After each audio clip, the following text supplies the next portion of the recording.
समानारी स्त्री म्हणजे एक सुपरवुमन असते, पण त्या सुपरवुमनचं हेल्थ कसं आहे हे कोणी विचारतं का?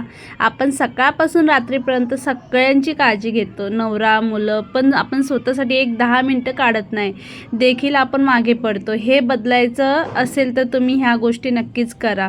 तुम्ही निरोगी असाल तरच तुमचं कुटुंब आनंदित राहतं. निरोगी राहणं म्हणजे फक्त बारीक नाही, तर मन, शरीर आणि विचार सगळं फिट असणं खूप गरजेचं आहे. रोज स्वतःसाठी थोडा वेळ काढा, चालायला जा, योगा करा, थोडं स्ट्रेचिंग करा किंवा डान्स करा, झुंबा करा. जे तुम्हाला वाटेल ते करू शकता. जेवण वेळेवर आणि योग्य खा आणि सर्वात महत्त्वाचं स्वतःवर प्रेम करा. आपण थकतो, चिडतो, कधी कधी हार मानतो, पण लक्षात ठेवा तुम्ही थांबलात तर घर थांबतं. म्हणूनच स्वतःला मजबूत ठेवा, मनानेही आणि शरीरानेही. आजपासून एक छोटा बदल करा. फक्त 15 ते एक अर्धा तास स्वतःसाठी द्या आणि इतका बदल होईल ना तुमच्या आयुष्यामध्ये, खूप म्हणजे खूपच. आणि आपण निरोगी असेल तर आपलं घरसुद्धा तेवढं